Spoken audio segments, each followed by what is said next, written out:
Welcome to HD class. Like, share, subscribe and press the bell icon for further updates. Exercise 13.3 question number 6 यहाँ पर हम कोण के ऊपर डिस्कस करेंगे। तो हमारा जो क्वेश्चन है वो क्या है, the slant height and the base diameter of a conical tomb are 25 metre and 14 metre respectively. तो कोनिकल टॉम कैसा होता है, जो कोन शेप में होता है, जैसे कुतुब मीनार जो है वो क्या है, कोनिकल शेप का टॉम है इसका। और अगर मान लो हमने, जैसे यहाँ पर आपको दिया हुआ है, इमेज दी हुई है, this is just for reference purpose, आपको रेफरेंस के लिए कि टॉम होता है कैसे, माइंड में कॉन्सेप्ट क्लियर हो जाए, दैट्स ये आपको इमेज दिखाई गई है।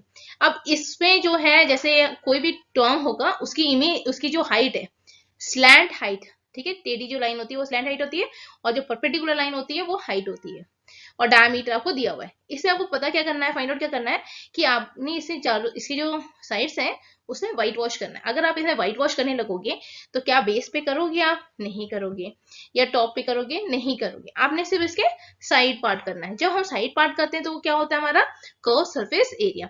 तो हम एक कोन ड्रॉ कर लेंगे, ठीक। अब क्वेश्चन में क्या दिया गया है कि उसकी जो स्लैंट हाइट है वो 25 मीटर है और बेस डायमीटर 14 मीटर है। आप इसे रेडियस फाइंड आउट कर सकते हैं। अब आपको क्या फाइंड आउट करना है, find the cost of white washing it's curve surface area at a rate ₹210 पर 100 मीटर स्क्वायर। ये पॉइंट थोड़ा सा इंपॉर्टेंट है कि पर 100 मीटर स्क्वायर है, क्योंकि यहाँ पर जो आप जब सॉल्व करोगे तो ये जो पार्ट है इससे थोड़ा ध्यान से आपने करना है, मतलब मेन मोर इंपॉर्टेंट पार्ट जो है वो यहाँ पर आता है। उससे पहले आपको नॉर्मल कर्व सरफेस एरिया निकालना है। तो आप क्या लिखोगे, पहले slant height, then diameter, radius आप आराम से फाइंड आउट कर सकते हो कैसे, 14 को 2 से डिवाइड करो, है ना, ये तो मुझे लग रहा है कि आपको सबको आता है। तो जब हम 14 को 2 से डिवाइड करते हैं तो रेडियस हमें मिल जाता है। तो कर्व सरफेस एरिया का फॉर्मूला क्या है, पाई आर एल। तो यहाँ पर आप क्या लिखोगे, curve surface area of A conical Tom. अब यहाँ पाई की वैल्यू क्या है, 22/7। रेडियस क्या है हमारे पास, 7 है, तो हम 7 लिखेंगे। देन यहाँ पर स्लैंट हाइट जो आपकी है वो है 25। तो इस स्टेप में क्या होगा, आपका 7 से 7 कट जाएगा, क्योंकि कैलकुलेशन आई होप कि बहुत इजी है कंपेरेटिवली टू प्रीवियस वन। तो यहाँ पर आप क्या करोगे, इसे 22 मल्टीप्लाइड बाई 25 लिखोगे। देन आप इसे मल्टीप्लाई करोगे, मल्टीप्लाई करना आपको आता है, आपने इसे मल्टीप्लाई करना है। तो यहाँ पर क्या है, 25 मल्टीप्लाइड बाई 22 हम करेंगे। तो अगर 22 से मल्टीप्लाई करते हैं तो कितना होता है, 25 2 से 50 होता है ना, तो यहाँ पर 50 लिख दिया हमने, फिर क्रॉस लगाया, अगेन 50 हो गया हमारा, तो हमारा टोटल कितना आया 550। तो हमारे क्या आएगा यहाँ पर 550 मीटर स्क्वायर। तो हम इसे लिख देंगे 550 मीटर स्क्वायर। तो हमने लिख दिया हमें 550 मीटर स्क्वायर। अब इसके बाद जो है आपका क्या है, कॉस्ट ऑफ व्हाइट वॉशिंग हमने निकालना है, ठीक है। तो पहले हम इसे सॉर्ट आउट करेंगे, फिर हम जाके इस पे वो करेंगे, कैसे करेंगे देखेंगे। तो यहाँ पर हमने क्या लिखना है, हमारे पास जो है वो क्या है, cost of white washing it's curve surface at a rate 210 पर 100 मीटर स्क्वायर, आपने ये लिख लेना है। फिर आपके पास क्या आया, कर्व सरफेस एरिया, जो आपने अभी फाइंड आउट करा, ठीक है। अब आपने क्या लिखना है, क्योंकि फॉर 100 मीटर स्क्वायर, क्योंकि आपके पास क्या है, जब आप 100 मीटर स्क्वायर में कितने रुपीस लगेगा, 210 लगेगा।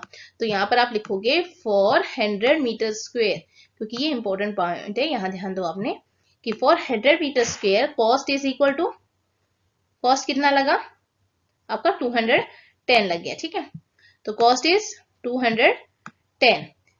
अब अगर आपके पास ये 1 मीटर होता, तो अगर ये कितना होता, 1 मीटर होता, तो कॉस्ट कितना होता, आपने 100 से डिवाइड कर देना इसे, ठीक है, क्योंकि यहाँ पर आपको 100 नहीं चाहिए, आपको 1 चाहिए। तो cost is equal to 210 divided by 100, ठीक है। यहाँ पर हमने क्या कर लेना है, 210 डिवाइडेड बाई 100। अभी आपका आ गया, यानी 200 100 है। अभी आप इसे कटिंग वीटिंग मत करो, क्योंकि अभी आपके पास 550 मीटर भी है ना, आप वो भी लिख दो। तो फॉर 550 मीटर स्क्वायर कितना लगेगा, 550 एज इट इज आपने लिख लेना है, 550 मीटर स्क्वायर, क्योंकि आपने 1 से क्या मल्टीप्लाई किया है, 550 मल्टीप्लाई करा है। तो आप क्या लिखोगे इसके बाद में, 210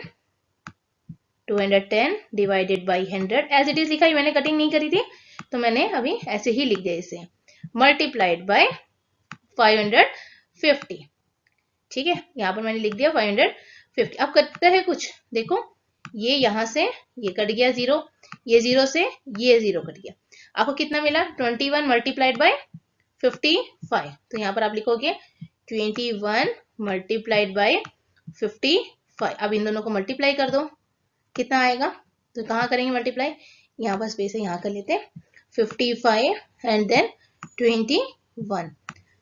आप चाहे तो 21 ऊपर लिख सकते हो, 55 नीचे लिख सकते हो। अब यहाँ पर हो गया 55 and then 2 5 are 10 and 2 5 are 10 again 1 carry हो गया, तो कितना हो गया 1155। यानी कितने उसके कॉस्ट पड़ा इसमें रुपीज, फिर हम इसे इरेज कर देंगे, देन रुपीज 1155। तो व्हाइट वॉश का कितना लगा उसका कॉस्ट 1155। अगर आप चाहो तो अभी ऐसे करके देख सकते हो कि आपका आसपास में कोई भी चीज हो उसमें कितना लगेगा, वो आप कैसे फाइंड आउट करोगे, उसका कर्व सरफेस एरिया, तभी तो पता चलेगा ना कि हमने इतना हमने व्हाइट वॉश के लिए सामान मंगवाना है।